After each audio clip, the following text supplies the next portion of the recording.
Fala pessoal, sejam todos bem-vindos.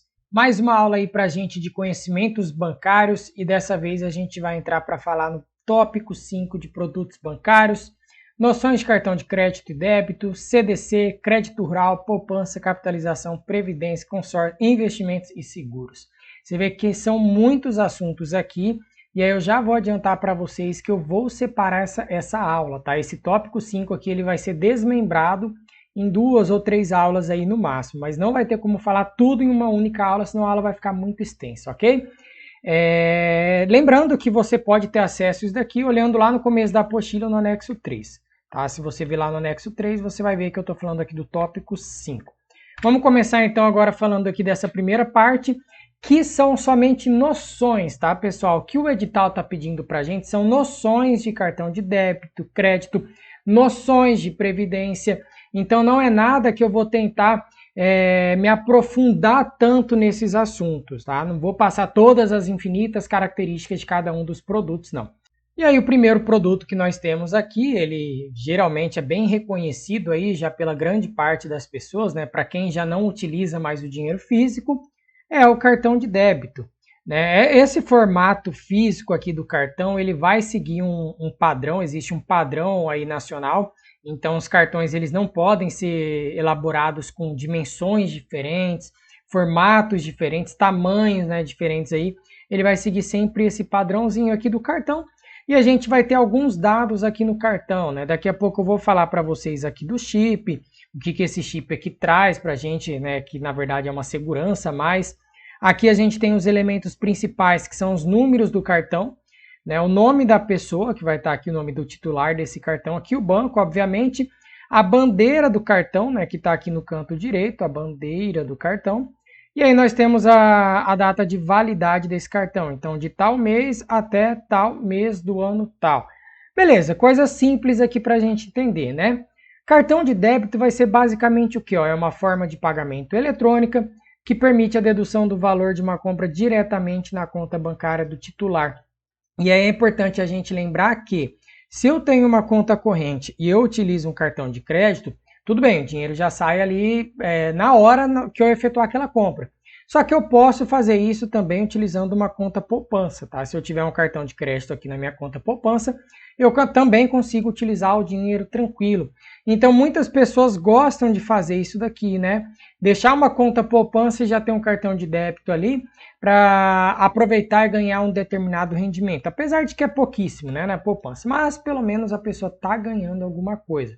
Então isso daí pode acontecer, não tem problema nenhum, tá? Ele se assemelha aqui a você usar um cheque. Quem não está familiarizado com cheque, como que o cheque funciona, né? Só para a gente entender por que ele se assemelha ao cheque, esse cartão de débito.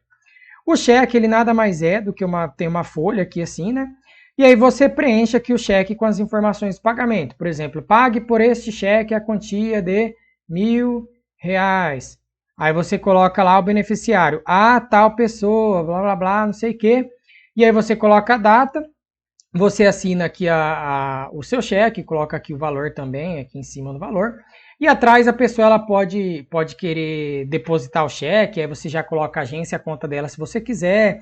Tem gente que cruza, porque daí a pessoa ela só vai conseguir depositar o cheque, né? Não vai conseguir sacar, vai ter que depositar o cheque, não vai conseguir sacar lá na boca do caixa. Mas enfim, por que o cartão de débito ele se assemelha aqui a esse cheque? Porque o cheque também é uma ordem de pagamento à vista. Esse pagamento aqui ele só vai ser efetuado se a pessoa ela tiver saldo na conta dela. Então a gente sabe que o prazo para compensação de cheque é de até 48 horas. Né? Então depositei meu cheque, por exemplo, na segunda-feira lá. Até quarta-feira o dinheiro ele vai estar na minha conta. Então assim, prazo de 48 horas.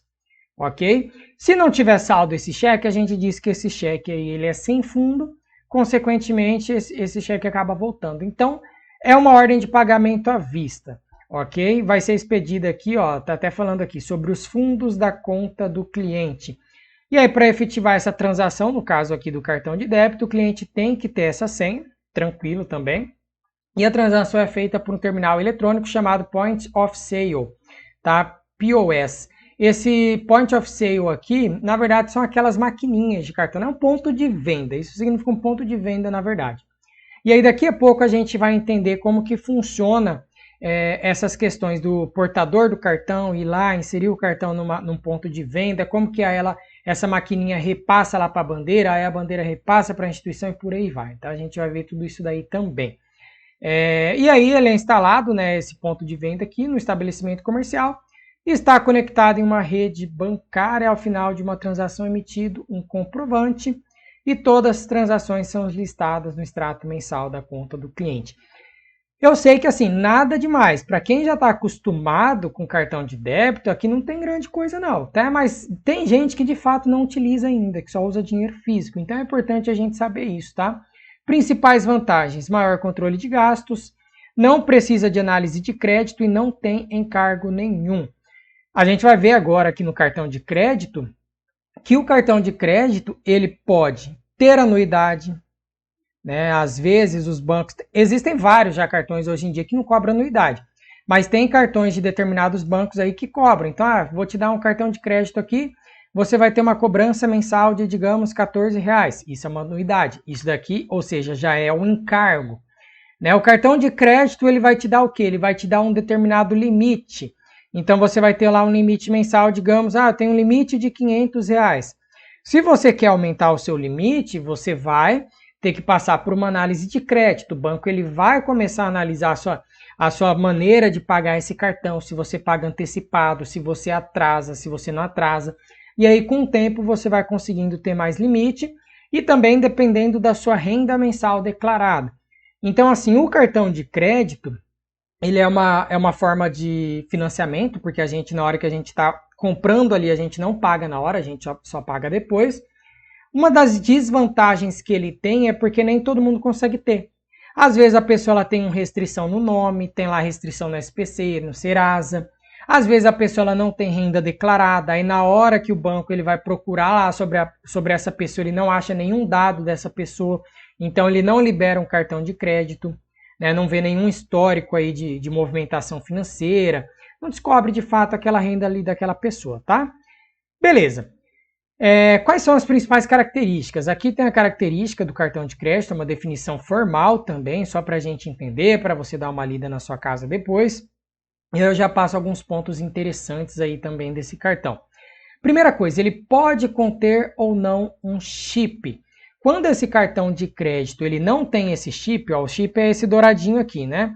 Quando ele não tem esse chip aqui, hoje em dia já praticamente não existe cartão sem chip, né? Mais a galera antiga aí que utiliza sem chip. Quando ele utiliza sem chip e a pessoa vai lá fazer uma compra, sai um comprovante impresso e essa pessoa ela tem que assinar. E aí a empresa ela fica com esse comprovante guardado para ela e essa assinatura desse cliente, tá? Só que hoje em dia, como já existe esse mecanismo de proteção, que o chip ele justamente ele serve para evitar que cartões sejam clonados com facilidades, né? É um mecanismo de proteção extra que a gente tem. Então eu simplesmente só digito minha senha, a primeira via que sai lá fica com a empresa e a segunda via fica com o cliente. Eu não tenho que assinar nada. Então, se você é uma pessoa mais jovem que está assistindo aqui essa aula aqui, possivelmente você nunca viu nada disso aí de ter que assinar. Eu já vi há um tempo atrás, quando eu trabalhava lá numa loja lá do meu avô, eu vi isso daí, o pessoal chegava com cartão sem chip, e aí tinha que dar para eles assinarem lá esse campo aí. Tá? Isso está escrito aqui, ó, apresenta na frente o nome do portador, número do cartão, data de validade. Não, perdão, isso aqui é só tá falando as características do cartão, mas isso que eu falei daqui a pouco já tá falando também, tá? Então o que a gente tem? Tem o nome da pessoa, número do cartão, data de validade, pelo menos, e no verso um campo para assinatura e o código de segurança, CVV. Esse CVV ele vai significar o que basicamente? Card Verification Value, que significa valor de verificação do cartão, ou então como a gente chama, né, popularmente aqui, ó, código de verificação do cartão. Para que serve esse tal de CVV? Imagina que você vai lá fazer uma compra online, né? Você vai lá, entra no site do Mercado Livre e você quer fazer uma compra online, você coloca seu cartão de crédito. Como que o Mercado Livre ele vai saber que você de fato está de posse daquele cartão? Que não é um ladrão que está ali com você, que às vezes roubou seus dados e aí está tentando fazer uma compra ali com o seu cartão. Se você está de posse do seu cartão, basta você vira o verso dele, vai ter lá os 3 dígitos do código verificador, ali você digita. É um mecanismo de segurança extra também, que basicamente vai trazer essa proteção contra fraude em transações feitas na internet. Você vê que assim, no presencial, quando eu vou utilizar lá, vou direto no ponto de venda, na maquininha, eu não utilizo esse CVV, eu não passo para a loja lá falando, ó, o CVV do meu cartão é esse. Não, você só utiliza nas transações online, então ela serve para ter essa proteção contra fraudes e transações na internet, tá? Aqui fala sobre o tamanho dos cartões que são padronizados, eu já falei para vocês, essa é a ISO aqui que define esse formato aqui dos cartões. Uma das coisas que ele ajuda é reduzir a quantidade de dinheiro vivo em circulação, e aí a gente vai ver até numa aula de lavagem de dinheiro lá na frente, uma das últimas aí da parte de conhecimentos bancários, últimas não, acho que está na metade mais ou menos, que hoje em dia existe um registro das operações por parte das pessoas que vão depositar dinheiro em espécie nos caixas dos bancos, no valor acima de R$2.000. Então, por exemplo, se eu chegar com R$2.500 para depositar em espécie na conta corrente de qualquer pessoa, na minha que seja, lá no caixa de um banco, eles vão registrar essa minha operação, eles vão perguntar de onde que vem esse meu recurso, a origem, vão pegar meu nome, meu CPF. Por quê? Porque hoje em dia você não precisa mais andar com dinheiro, você anda com cartão, ok? Então é um tipo também de ajudar a combater a lavagem de dinheiro, mas isso a gente vai ver lá na frente, perfeito? Beleza. Aí mensalmente tem aqui no endereço indicado a fatura, então muitas vezes você recebe ela impressa, mas você pode decidir por escolher somente a digital. Eu particularmente não recebo nada impresso, né? Eu indico que vocês façam mesmo para a gente colaborar aí com o mundo também, para parar de ficar gastando esses papel zaiado aí, né? E aí você pode, quando você paga, isso daqui é interessante a gente saber, você pode pagar o total, você pode pagar o mínimo ou algum valor intermediário, e aí você vai postergar esse pagamento, claro, vai pagar uns juros, e os juros é altíssimo. Então, por exemplo, fui lá, gastei 500 conto aqui no meu cartão de crédito. Gastei R$500 aqui. Aí chegou ao final do mês, eu não tenho dinheiro, eu consegui pagar somente 300. Claro, o próprio cartão ele vai me dar uma opção lá de pagamento mínimo, né? Digamos, o pagamento mínimo aqui desse cartão é R$70. Você tem que pagar ele. Se você não pagar esse pagamento mínimo, claro, seu nome vai ficar sujo, você vai pagar multa, você vai pagar juros e por aí vai. Se você pagar o mínimo, seu nome ele não vai ficar sujo, mas você vai pagar juros nas próximas faturas. Inclusive tem como você parcelar a sua fatura. Então se você ficou aqui devendo R$200 porque você só pagou 300, o que vai acontecer? Lá na sua próxima fatura vai vir as compras que você vai ter naquele mês, mas esses R$200 acrescido de juros que você ficou devendo aí para a sua instituição financeira aí, que seja a sua maquininha aí do cartão, tá? Então assim, não é recomendado, obviamente, que você parcele faturas, que você postergue pagamentos, porque a cobrança de juros, às vezes é 14% ao mês, tá? 14% ao mês, ou às vezes até mais. E aí muita gente fala, 14% ao mês, só por que dá 300 e tantos por cento? Porque é juros compostos, então é 14 em cima, com capitalização mensal. Então esse mês aqui cobra 14, se você continuar devendo vai ser 14% em cima já dos 14 anterior. Se ficar devendo de novo, vai ser o do outro mês em cima do anterior, então começa a acumular. E por isso que fala que vira um efeito bola de neve. Justamente por quê? Porque os juros que é cobrado no cartão de crédito segue essa questão dos juros compostos. Então a capitalização dele é mensal. Então dá 300 e poucos por cento ao ano de custo efetivo. Tá? Isso aí, claro, vai variar de cartão para cartão. Tem uns que cobram menos, outros que cobram mais, né? Beleza, e aí, claro, as compras elas vão reduzindo o limite disponível. Então, por exemplo, eu tenho lá o meu limite aqui de 500, aí eu comprei um tênis de R$100. Aí o meu limite disponível agora é só 400. E aí isso até virar um mês, até eu pagar aquela minha fatura. Se eu pagar a minha fatura antecipado, né, eu posso fazer isso. Por exemplo, já paguei esses R$100 desse tênis. O meu limite volta para os R$500. Beleza? E aí, tá escrito aqui já no final, né? As grandes vantagens aqui do cartão de crédito são essas. Não é preciso ter dinheiro físico ou cheque na hora da compra. O cliente obtém um prazo a mais para pagar a compra. A galera adora isso, né? 10 vezes, 15, 20, 30 vezes. Dependendo do cartão, não tem anuidade, né? Tem várias fintechs aí, você vê Nubank, Banco Inter, tem umas outras aí que você não tem pagamento de anuidade. A tendência, na verdade, é que os bancos comecem a oferecer isso para o cliente, porque o cliente ele já não quer ter esse tipo de gasto, né? Tem programas de milhagem ou pontos aqui, parcelamento sem juros em algumas lojas. Deixa eu apagar tudo aqui do quadro para a gente entender, tá? Muitas vezes a loja, a instituição financeira, ela vai te dar o seguinte, ela vai dizer assim, olha, William, se você gastar aqui R$1.000 em qualquer produto, gastou R$1.000 no seu cartão de crédito, né, nesse cartãozinho aqui, cada R$1 que você gastar, isso aqui vai ser convertido a 80 pontos, 0,80 pontos, né, 80 pontos aqui de centavos, beleza. E aí, conforme você acumula esses pontos aqui, depois, lá no futuro, você vai poder usar esses pontos para você resgatar em algum brinde, né? Tem cartões que eles te oferecem para você pegar pendrive, facas, churrasqueiras, esses produtos eletrônicos menores, né? Tem às vezes um marketplace ali junto com aquele cartão, aquela credenciadora ali de cartão. Ou então eles te permitem abater valores da própria fatura. A Nubank ela faz isso. Então, por exemplo, você pode pedir, depois que você acumulou os pontos os seus pontos aqui, você pode pedir para que esse ponto seja convertido em dinheiro. Então, às vezes, a pessoa tem 8.000 pontos, ela consegue converter em R$80 para ela, porque ela já tinha gastado 8.000 antes. Ou então você pode usar isso daí também para abater passagens aéreas, né? São os mais famosos que tem aí, esses programas de milhagem. Então ajuda você também a ter desconto na compra das passagens. Então assim, eu particularmente, eu sempre gosto de fazer o seguinte, eu compro tudo no cartão de crédito, tudo. E aí você vai falar, William, mas eu não sei me controlar. Claro, se você não sabe, não faça.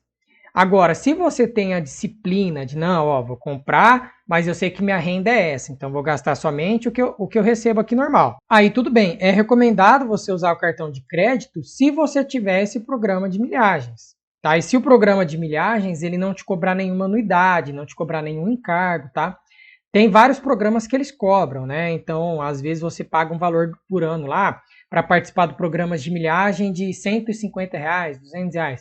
Então você tem que ver que se o seu gasto no ano vai compensar a questão de você ganhar os pontos, se vai ficar maior do que esse pagamento que você está fazendo da anuidade desse programa de milhagens, tá? Mas se valer a pena, com certeza, né? Aí você começa a participar dele, que aí você consegue trocar esses pontos aí por produtos, dinheiro e descontos em várias lojas parceiras, tá?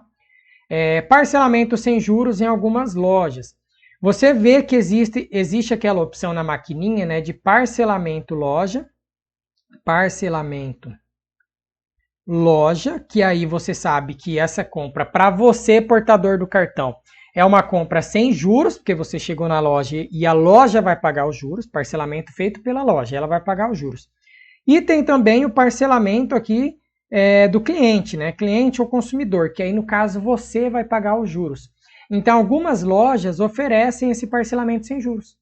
Você pode chegar lá, parcelar em 10 vezes, a loja ela vai estar pagando essa taxa, tá?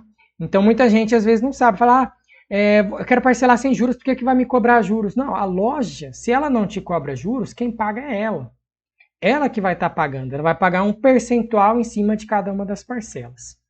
Beleza, pessoal? Aqui tem as operações do cartão de crédito, vão envolver basicamente esses 5 participantes. O portador, que é justamente a pessoa, né, que está lá com o cartão, que quer comprar uma compra e pagar daqui um mês. Beleza. Estabelecimento, que é aquela empresa que aquela pessoa chegou, né? Então aqui é a nossa famosa loja de tênis lá, que eu estou dando o exemplo aqui. A pessoa ela chegou, foi lá no estabelecimento, lá vai ter a maquininha dentro do estabelecimento. O adquirente, ela é essa empresa aqui, ó, que é responsável por comunicar a transação entre o estabelecimento e a bandeira. Então, ó, o adquirente faz o quê? Ele comunica a transação aqui do estabelecimento com a bandeira do cartão, que a gente vai ver que é Visa, Master, né, bandeira e por aí vai. Ok. Adquirentes que a gente tem no Brasil, só para a gente relembrar e ver que fica mais fácil de entender, né? Rede, Cielo, GetNet, Stone, né? A Cielo aqui é uma das maiores que tem aí no Brasil, a rede aqui do Itaú, GetNet aqui do Santander, Stone. que é uma joint venture aqui do Citibank, do Citigroup.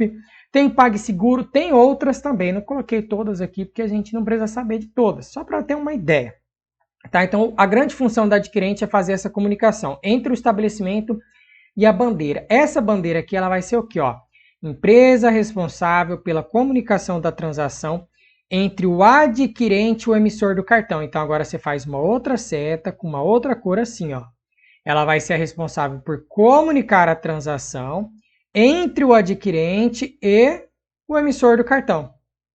Tá? E aí vai padronizar a tecnologia aqui dos cartões, bababá, por aí vai. Aí tem aqui as maiores bandeiras presentes no mercado, né? Que é Visa, Master, American Express, Diners Club, International, Elo e tem outras também, tá?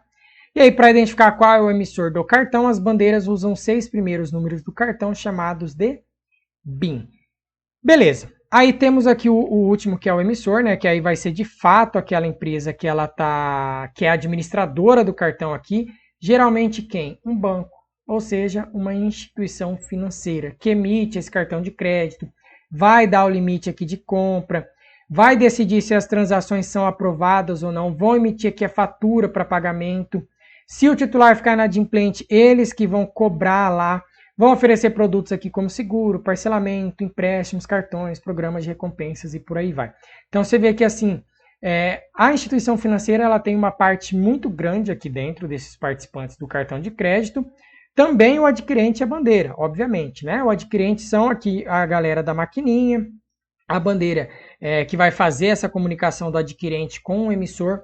Então você vê que um vai comunicando com o outro. Então precisa ter esses 5 participantes. Existe também esses participantes aqui chamados de subadquirentes, tá, pessoal? Que aí eu trouxe alguns exemplos aqui, como Mercado Pago, PayPal, PicPay, PayU também. Também como ele tem basicamente a mesma função aqui de um adquirente, tá? Aí eu coloquei aqui para a gente entender, mas assim não é necessário que existam eles ali naquele processo. Tendo o adquirente aqui tá mais do que ótimo, perfeito. Aí nós temos aqui a questão da transação aprovada. Isso daqui eu já expliquei para vocês, tá? Essa questão aqui, ó, de você ter o cartão que não tem chip, aí você ter que assinar, tudo isso daqui eu já expliquei. As 2 vias do comprovante, então a gente pula. Aí cartão com chip também já expliquei para vocês, né? O que acontece, por que ele traz mais segurança e por aí vai. Parcelamento loja sem juros, já falei. Emissor com juros também já falei, né? Esse daqui é a loja que vai pagar, esse daqui você que é o titular que vai pagar. Então tá tudo explicado aí pra gente de cartão de débito e cartão de crédito. Ok, então vamos falar agora aqui do CDC, né? Crédito direto ao consumidor. É uma das modalidades de empréstimos que existem dentro de um banco, tá? Você vê que tem várias modalidades. Eu tenho CDC, eu tenho consignado, eu tenho crédito pessoal. O CDC ele é um dos mais básicos que a gente tem aí e um dos que a galera mais costuma utilizar, tá? Porque o CDC ele costuma ter um juros um pouquinho menor ali. Claro, não vai chegar tão perto ali quanto o consignado, né? O consignado geralmente os juros é um pouquinho menor, mas também é uma forma aí de você conseguir uma grana para tentar aqui comprar algum bem, para tentar investir em alguma coisa que você esteja precisando. Então, basicamente, vai ser o quê? É um financiamento, tá? Destinado ao consumidor. E aí, esse financiamento, ele vai te permitir o quê? Quando você solicita esse CDC, entra na sua conta um valor. Claro, você vai receber um valor que você solicitou aqui e você vai pagar em troca aqui para a instituição financeira parcelas, né? Parcelas acrescidas de juros. As parcelas, elas são formadas por 2 variáveis, né? Parcela é igual a amortização mais juros. A amortização é o que de fato reduz o seu saldo devedor, tá? Deixa eu só arrumar aqui, amortização. Ela vai ser o que de fato reduz o seu saldo devedor. E os juros é dinheiro jogado no lixo, né? No lixo para você, para o banco é beleza, porque ele está ganhando dinheiro em cima de você. Então a sua parcela vai ter essa parte aí dos juros, ok? E aí o CDC você vai poder utilizar tanto para fazer compras e aquisições de produtos, serviços ou bens duráveis, quanto também para qualquer finalidade. Então às vezes o banco ele te dá o dinheiro e fala, ó, compra aí o que você quiser, tá? Utiliza aí para qualquer finalidade. É como se fosse um empréstimo pessoal que você vai ter. Quem vai em loja de Casas Bahias, essas lojas aí vai comprar equipamentos, né? Às vezes você quer comprar... Equipamentos não, você quer comprar ali uma televisão, você quer comprar uma máquina de lavar, um fogão, uma geladeira. Aí muitas dessas lojas oferecem para você crediário. Você quer fazer aqui um crediário? O crediário, ele também é um tipo de financiamento. Tá? Então, muito parecido com o CDC. Você vai pegar um dinheiro emprestado, porque o dinheiro não é seu, você vai comprar aquele produto e depois você vai pagar esse produto parcelado. Ok? Então, voltando aqui para o CDC, ele pode ser oferecido aqui por bancos e financiadores de crédito, ou ainda por essas lojas que possibilitam as compras por crediário, que eu acabei de falar aqui para vocês. Aí tem esse caso do banco, ele ter esse empréstimo aqui pré-aprovado comum, que aí vai ser o quê? Quando você não tem finalidade nenhuma, você pode utilizar esse empréstimo para você fazer a aquisição do bem que você quer, fazer o investimento que você quer e por aí vai. Não tem nenhuma finalidade, tá? Não vai ser somente para essas compras parceladas, de você chegar lá numa loja e querer comprar algum bem, algum produto, algum bem durável e por aí vai. Beleza? Quando uma compra é feita usando um cartão de crédito, e a gente já liga essa parte passada aí do slide, é o banco quem está concedendo esse financiamento. Então, assim, também é um financiamento. E como todo empréstimo é cobrado juros. No caso do cartão, ele é cobrado juros se você deixar de pagar. No caso do CDC, a partir do momento que você contratou esse crédito, você já vai estar pagando esses juros. E, obviamente, se deixar de pagar, vai pagar mais juros ainda. As principais vantagens aqui, ó, facilidade para encontrar e contratar crédito, flexibilidade nas condições de pagamento, juros menores que o do cheque especial e do cartão de crédito. Cheque especial, pessoal, para quem não tem familiaridade com isso, ele é um famoso limite, né, que é colocado lá na sua conta, que funciona mais ou menos da seguinte forma. Você tem um saldo lá de R$0 na sua conta, né? R$0 na sua conta. Só que você tem um limite de R$2.000. Significa que se você quiser gastar R$2.000 hoje, você pode. E esse limite aqui, ele é o famoso cheque especial. Então, muita gente vai lá e fica utilizando esse limite. E esse limite aqui, ele cobra juros. E, principalmente, se você deixar de pagar, isso daqui é um dos piores que existem. Tá? Cheque especial é um dos piores que existem. Se você deixar de pagar, você vai pagar muito, muito juros. Eu via quando eu trabalhava em banco, né? Isso daí até é uma coisa que me deixava triste de acontecer. Tinha uma senhora lá que ela recebia o salário dela mensal lá de, acho que era R$950. Você já vê que é um salário baixo que ela estava recebendo, né? R$950. E toda vez ela recebia, que parece no dia 5, mas ela precisava do dinheiro no dia 1º, alguma coisa assim. Ela ia lá e sacava da conta dela R$1.000. Ela ia lá e sacava da conta dela R$1.000. E aí, quando caía no dia 5 os 950 dela, a conta dela sempre ficava negativa em R$50. Ou seja, sempre usava o cheque especial. E ela nunca pagava esses R$50, porque ela não sabia disso. E eu tentei explicar para ela várias e várias vezes. Falei, senhora, não pode, não faz isso, tal. Saca só 950. Esse limite aqui não é seu, tal, não sei o que, não sei o que. E não adiantava, ela, não, eu quero sacar 1.000, quero não sei o que. Eu falava, mas vai ficar te cobrando juros, tal. Eu sei que não adiantou, né? Aí, acho que no futuro, ela cancelou o limite dela, o cheque especial dela, para ela parar de fazer isso daí. Porque daí, o que acontece? Ela ia pagar juros todo mês, em cima de R$50. Todo mês ela ia ficar negativa mais 50. Ia chegar um momento que ela ia começar a ser cobrada aqui juros sobre juros, juros sobre juros, ela poderia até estourar a conta dela, ou então ia chegar um momento que na hora que o salário dela caísse, ele ia cobrir somente o cheque especial. Então ela praticamente ia receber 950 no mês, mas ela já estava R$900 negativa, pronto, vai sobrar 50 para a pessoa. Aí como que a pessoa vive, entendeu? Então assim, se você vai trabalhar em banco, se o objetivo é trabalhar em banco, você tem que ter essas noções aí para que na hora que um cliente chegue lá para solicitar um saque, algum depósito, alguma coisa, solicitar cheque especial, CDC, você saiba explicar para essa pessoa o mundo que ela está entrando, o que ela está fazendo, os juros que ela vai pagar e por aí vai. Tá? O CDC é a mesma coisa. A pessoa ela tem lá uns juros baixinhos, vou pegar, vou ficar aqui tranquilo. Aí quando vê também está endividada, beleza? Tem como eu antecipar aqui minhas parcelas ou quitar a dívida. Isso daqui é uma vantagem muito boa, porque muitas pessoas pegam lá o CDC e fazem assim. Elas pagam a primeira parcela e depois elas pagam a última. Elas já começam a fazer assim, paga a primeira e a última. Depois paga a segunda e a penúltima, né? E assim por diante. Ela sempre paga uma do início e uma do fim. Porque daí quando você paga as suas últimas parcelas aqui, você tem abatimento dos juros. Então, os juros que você ia pagar aqui, digamos, R$100 de juros, você não paga nada. Ou então você paga, sei lá, R$2 aqui de juros. Então, os juros ficam muito baixinho. Então, as pessoas elas gostam de fazer isso. Por quê? Porque daí você está amortizando mais rápido esse seu empréstimo. Então, ele vai acabar de uma maneira mais rápida. É uma das possibilidades que o CDC também oferece aí para a gente. É interessante a gente saber, tá? Desvantagens. Quanto mais parcelada for a compra, mais alto será o valor final, podendo chegar ao dobro da operação inicial, do preço inicial que você pediu de empréstimo. Pode haver a possibilidade de cobrança do imposto sobre operações financeiras, né, o famoso IOF. Depende aqui da avaliação financeira do banco, ó, de empréstimo pré-aprovado. Então, assim, se você está com o nome sujo, SPC, Serasa, esquece. Você não vai conseguir um CDC.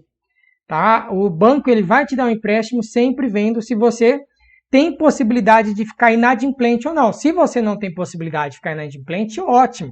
O banco vai adorar te dar empréstimo, porque ele vai receber juros e vai ficar tranquilo. Agora, se você é uma pessoa que tem um histórico, que você não paga nenhuma conta sua, tudo se atrasa, ou o banco ele vai te dar um valor mínimo, muito pequeno, ou ele não vai te dar nada, né? Desvantagens, taxa de juros maior que os rendimentos da poupança. Isso aqui é grande coisa, né? Não é difícil você passar a poupança aqui nos juros que os bancos cobram. E facilidade de acumular dívidas, né? É uma desvantagem também para você que vai utilizar o CDC. Então, assim, para a prova é interessante a gente saber essas vantagens, desvantagens, saber que ele pode ser efetivado aqui com qualquer finalidade e ele funciona como esse empréstimo, né? Um financiamento destinado a nós consumidores. Beleza, vamos falar agora aqui do crédito rural. O nome já diz, né, pessoal? Crédito rural vai ser destinado ao financiamento do setor rural, do segmento rural. Né? E aí a gente vai ver que o crédito ele tem várias finalidades. Então ele pode servir para custear a mercadoria, para investir em alguma mercadoria, comercializar, industrializar aquele produto. E o crédito rural ele vai ter algumas fontes, né, da onde ele pode sair. Uma coisa para você só ter uma ideia, né? A gente ainda vai falar de poupança aí na aula. A poupança, o dinheiro que você aplica lá na poupança, ele só pode ser utilizado ou para financiamento imobiliário ou para financiamento do agronegócio. Então a poupança ela serve para isso, né? Muitas vezes a gente não sabe, mas o dinheiro que está guardado na poupança, o banco ele só pode emprestar para esse segmento. E aí aqui, por exemplo, pode investir em novos equipamentos e animais ou custear a matéria-prima aqui para o cultivo.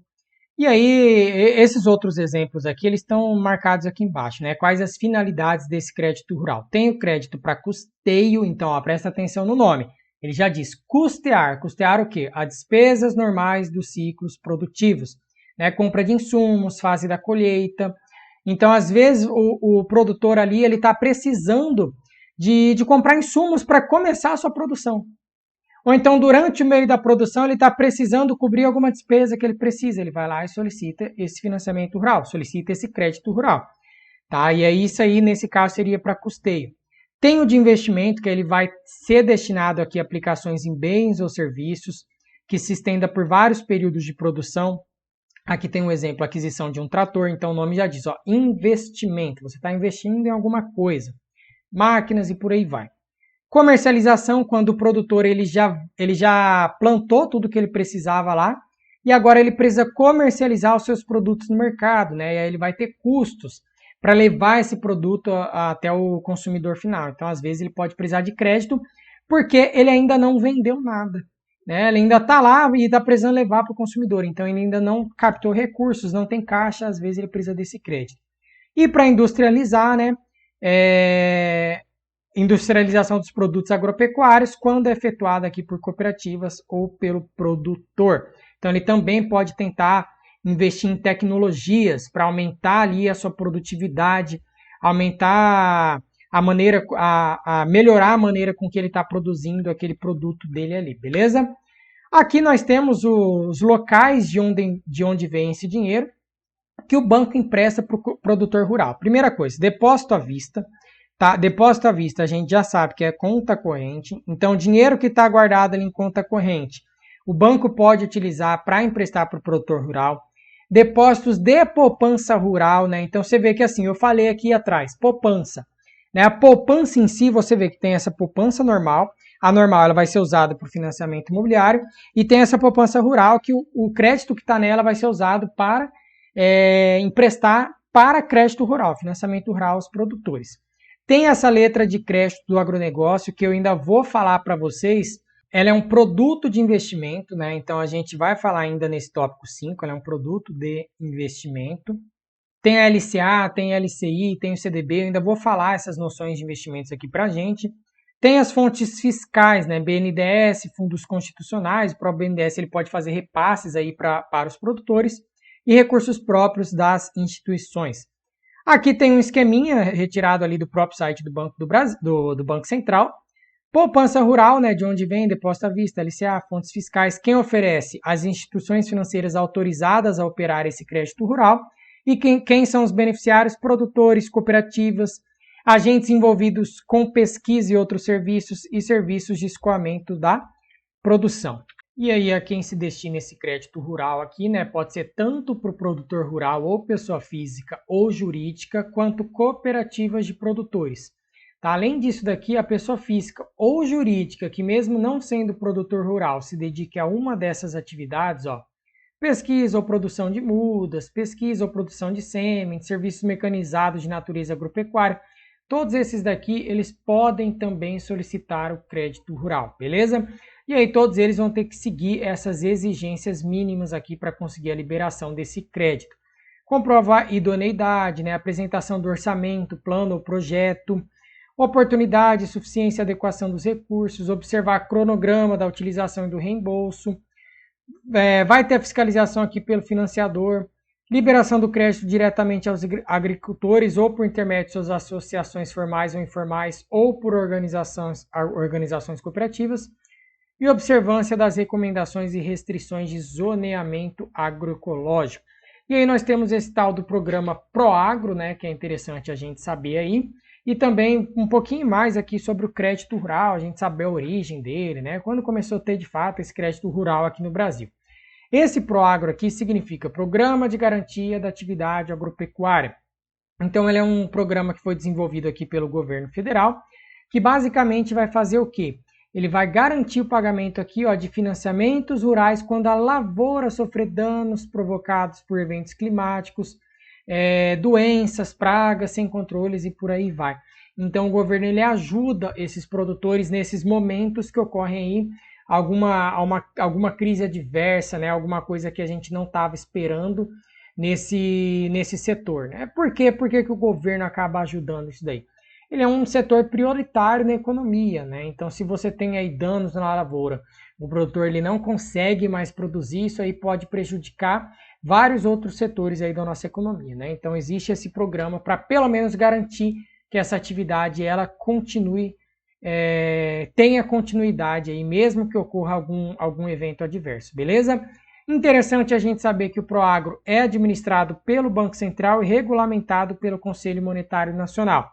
Então, o Conselho, como sempre, dando as regras, regulamentações, e o Banco Central usando sua função de supervisor ou executor, né, a mesma coisa, para administrar esse programa aqui. E os bancos, de maneira geral, os bancos e as cooperativas, vão ser os agentes do programa, ou seja, os responsáveis por fazerem esses repasses aí para essa atividade agropecuária.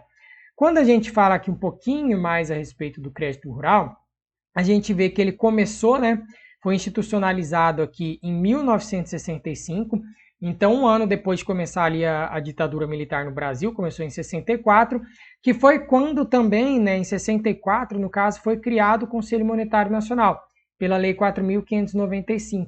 Então a gente vê, foi criado o Conselho, o órgão que traz a regulamentação, um ano depois a gente criou esse crédito rural. Antigamente a gestão era do Banco do Brasil. Tá, o Banco do Brasil ele fazia a gestão por meio de uma carteira que era chamada CREAI. Tá? Essa carteira aqui ela deixou de existir já faz tempo, tá? Carteira de crédito agrícola e industrial aí do Banco do Brasil. E aí passou para a responsabilidade do Conselho quando foi implementado esse Sistema Nacional de Crédito Rural, aqui, SNCR. Então as normas vão ser aprovadas pelo Conselho, o Banco Central faz parte desse órgão e auxilia na tomada de decisão, e os bancos, de maneira geral, seguem essas normas e colocam em práticas no dia a dia com seus clientes, beleza? Então todo esse processo vai ter aqui fiscalização, o Banco Central vai verificar aqui junto com os bancos de maneira geral a liberação do dinheiro, se o uso está de acordo com as normas publicadas e outras providências.